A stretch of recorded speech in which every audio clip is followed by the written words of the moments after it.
Hello friends, welcome to our channel. हमारे channel पर आपको मिलेंगी नई और रोचक कहानियाँ। आप हमारे चैनल को सब्सक्राइब कर लीजिए और वीडियो को लाइक कर दीजिए, अपने दोस्तों के साथ शेयर कर दीजिएगा। चलिए ज्यादा देर ना करते हुए कहानी को शुरू करते हैं। रोहित और अनिका जब दमयंती के बारे में बैठकर मारवा हाउस में बातें कर रहे थे। अब रोहित कहता है, अनिका मैं समझता हूँ कि बच्चों को अभी यहाँ पर रखना सेफ नहीं होगा, लेकिन मेरे मन में अभी एक और सवाल आ रहा है। अगर तुम कहो तो क्या मैं पूछ सकता हूँ? अब अनिका कहती है, क्या मिस्टर मारवा आप हर टाइम मेरी परमिशन क्यों मांगते रहते हैं? अनिका की इस बात पर रोहित थोड़ा सा मुस्कुरा देता है। अब रोहित आगे कहता है, अनिका जब दमयंती ने सरेंडर कर ही दिया है तो क्या आप भी तुम अपनी याददाश्त जाने का नाटक जारी रखोगी, या अभी हमें इस बात को उजागर कर देना चाहिए? रोहित की बात सुनकर अनिका कुछ देर के लिए सोच में पड़ जाती है। कुछ देर तक सोचने के बाद अब अनिका कहती है, मिस्टर मारवा मुझे नहीं लगता कि अब ये सब नाटक करने में कोई भी फायदा होगा, क्योंकि अगर दमयंती देवी की बात सच है कि हमारा दुश्मन हमारे घर में ही कोई है, तो उसे पहले से ही शायद ये बात पता चल चुकी होगी कि मेरी याददाश्त वापस आ चुकी है। क्योंकि जब हम आकाश को दमयंती देवी के किले से बचा कर लाए थे तो हमें सब घर वालों के सामने इस बात को एक्सेप्ट करना पड़ा था कि मेरी याददाश्त कब की वापस आ चुकी है। हमारी पूरी फैमिली इधर मारवा हाउस में भी और गुलेरिया परिवार में भी सब अच्छी तरह से जानते हैं कि मुझे मेरी याददाश्त वापस आ चुकी है। हमने आकाश को लाने के बाद खुद ही सबको ये सच बता दिया था, तो मुझे लगता है कि अब इस बात को छुपाने का कोई भी फायदा नहीं है। एक तरफ अनिका और रोहित इसी बारे में बातें कर रहे थे, दूसरी तरफ दिल्ली में ही एक जगह पर कुछ बहुत ही खतरनाक काम चल रहा था। दिल्ली में एक मेंटल हॉस्पिटल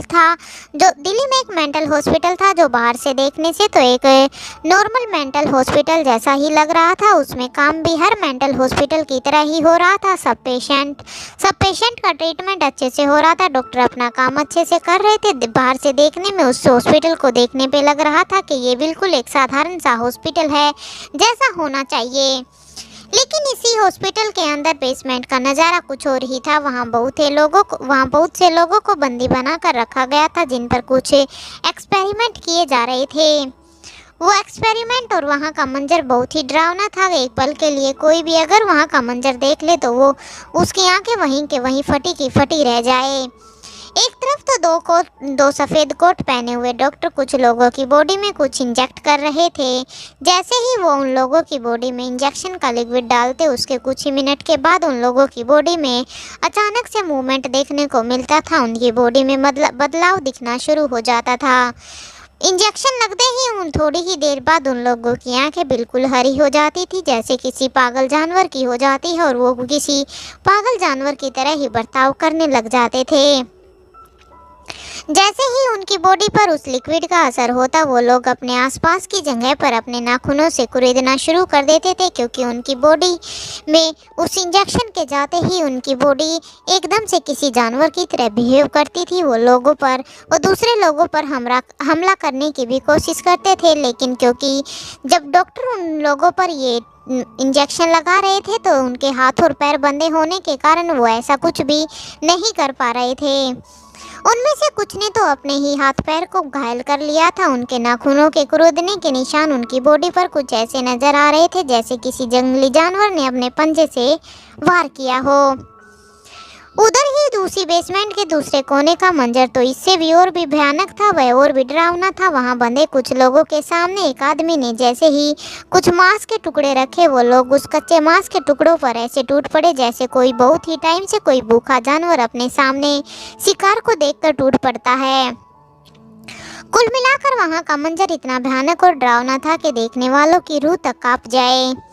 वहीं इधर स्वाति मल्होत्रा के किले में स्वाति मल्होत्रा अभी भी राजीव के बारे में पता करने में लगी हुई थी। जब से उसने दमयंती देवी की बात सुनी थी तब से स्वाति मल्होत्रा को कुछ भी समझ नहीं आ रहा था। स्वाति मल्होत्रा किसी भी डिसीजन पर नहीं पहुंच पा रही थी।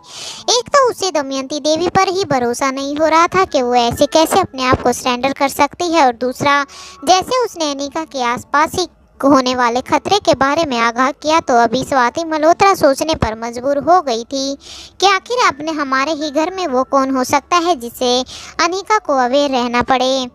एक पल के लिए स्वाति मल्होत्रा को भी आज यहाँ पर डर लग रहा था, क्योंकि जिस खतरे के बारे में दमयंती देवी ने बताया था उस खतरे के बारे में अब तक उनको कुछ भी नहीं पता था। काफी घंटों की मेहनत के बाद भी स्वाति के हाथ कुछ नहीं लगा जिससे वो ये कहा जा सके कि वो राजीव गुलेरिया ही वो इंसान है जो अनिका के खिलाफ साजिश कर सकता है। अब स्वाति ये सोचने पर मजबूर हो जाती है कि क्या राजीव गुलेरिया के अलावा भी कोई ऐसा इंसान हो सकता है जो अनिका को धोखा दे रहा हो। लेकिन जहाँ तक दूर दूर तक देखा जाए तो गुलेरिया परिवार और मारवा परिवार दोनों में से ही एक राजीव गुलेरिया को छोड़कर स्वाति मल्होत्रा किसी पर भी ऐसे शक नहीं कर पा रही थी। इधर मारवा हाउस में जब रोहित और अनिका दोनों आपस में बातें कर ही रहे थे तभी अचानक से अनिका को कुछ याद आता है और वो खड़ी होकर जो उसको जन्मदिन पर अपने गिफ्ट बॉक्स मिले थे उनको टटोलने लग जाती है। अनिका को ऐसे करते हुए अब रोहित अचानक से अनिका से पूछता है, अनिका क्या हुआ, तुम क्या ढूंढ रही हो। अनिका तभी कहती है कि मैं मुझे बर्थडे पर मेरे गिफ्ट बॉक्स मिले थे उनमें से मुझे माँ से भी एक गिफ्ट बॉक्स मिला था, मैं उसी को देख रही हूँ। तभी रोहित कहता है कि हाँ मैंने वो बॉक्स पहले ही छुपा कर रख दिया था ताकि किसी पर भी उसकी नज़र ना पड़े। अब रोहित अलमीरा से लाकर उस बॉक्स को लाकर अनिका को दे देता है। अनिका जब उस बॉक्स को खोलती है तो उसमें एक डिजिटल वॉच थी। ये वॉच कोई साधारण सी डिजिटल वॉच नहीं थी। जब रोहित उस वॉच को देखता है तो अनिका से पूछता है, अनिका ये कैसी वॉच है, क्या खास है इस वॉच में। अनिका काफ़ी देर तक उस वॉच को चारों साइड से देखती है, फिर उसको देखती है। उसका पूरा एग्जामिन करने के बाद अब अनिका कहती है, रोहित ये कोई ऐसी वैसी वॉच नहीं है, ये खास मॉम ने मेरे लिए बनाई है। इस वॉच के द्वारा मैं कभी भी मॉम को सिग्नल भेज सकती हूँ। अगर मुझे कभी भी इमरजेंसी होती है तो मैं किसी भी टाइम मॉम को यहाँ से सिग्नल भेज सकती हूँ। जैसे ही मॉम को सिग्नल मिलेगा वो मेरी हेल्प के लिए वहाँ तक पहुँच सकती है, यहाँ तक कि मैं इस वॉच के द्वारा तुम्हें भी ये सिग्नल भेज सकती हूँ। अनिका रोहित से कहती है, यह घड़ी केवल समय देखने का उपकरण नहीं है बल्कि एक संपूर्ण युद्धक उपकरण है। इसमें निम्नलिखित विशेषताएं माँ ने ऐड की हुई है। इसमें जीपीएस और नेविगेशन सिस्टम है जो कि किसी भी समय मेरे स्थान की लोकेशन को बताएगी और दुश्मनों की स्थिति का पता लगाने में भी मेरी सहायता करेगी। इसमें नाइट विजन और इंफ्रारेड सेंसर भी है अंधेरे में इसमें देखने की ये हमें क्षमता देती है, जिससे रात में भी हम किसी भी दुश्मनों की गतिविधियों पर नज़र रख सकते हैं। इसमें कम्युनिकेशन सिस्टम भी है जिससे मैं जब चाहूँ अब मॉम से या जब चाहूँ मैं तुम्हारे से या मैं किसी से भी जिसे उस टाइम पर मैं इमरजेंसी में बात करना चाहती हूँ मैं उससे बात कर सकती हूँ। इसमें बायोमेट्रिक मॉनिटरिंग भी है।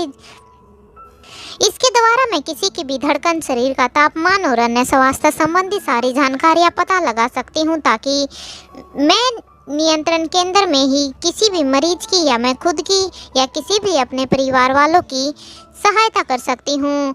ये मेरी डॉक्टरी फील्ड में भी काम आने वाली है। इसमें ड्रोन कंट्रोल इंटीग्रेशन भी है। कुछ तकनीकी घड़ियों में ये क्षमता होती है लेकिन इसमें जो ये क्षमता है ये एक अलग ही लेवल की है। इसमें एक सैटेलाइट कनेक्टिविटी भी है। नेटवर्क की उपस्थिति में यह सैटेलाइट के माध्यम से जुड़ी रहती है और सुरक्षा अलर्ट और मोशन डिटेक्शन भी है। यदि दुश्मन हमारे पास आता है तो ये घड़ी उसे पहले से ही मॉनिटर कर लेती है और हमें पहले से ही चेतावनी देती है।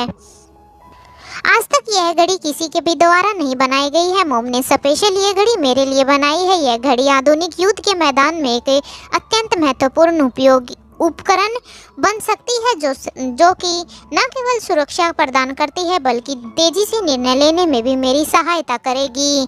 अनिका की बात सुनकर अब रोहित एक पल के लिए तो हैरान हो जाता है कि आखिर अनिका की माँ इतनी बड़ी टेक्नोलॉजी को कैसे बना लेती है, लेकिन उसे पता था कि जब अनिका में इतनी सारी पावर है तो उसकी माँ में तो कितनी ही ज़्यादा पावर होगी।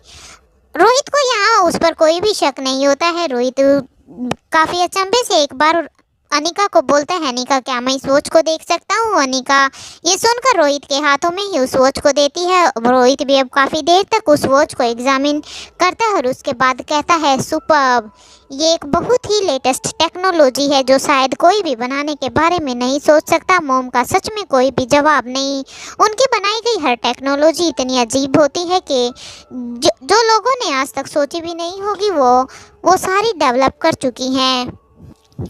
दूसरी तरफ ओमकार और प्रीति डिनर के लिए निकल चुके थे। रात्रि का समय है। एक खूबसूरत रूफटॉप रेस्टोरेंट में जहां हल्की हल्की लाइट झिमझिमा रही थी और पीछे धीमी धीमी रोमांटिक म्यूजिक बज रहा था। हवा में हल्की हल्की ठंडक और चमेली की खुशबू घुली हुई थी।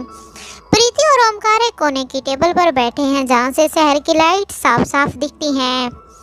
ओमकार अभी हंसते हुए पानी का गिलास रखते हुए कहता है, प्रीति मुझे तो यकीन नहीं हो रहा कि हम दोनों अब सच में साथ हैं। इतने सालों की रिलेशनशिप के बाद फाइनली अब हम एक ऐसे बंधन में बनने जा रहे हैं जिसका ख्वाब शायद हमने देखा था।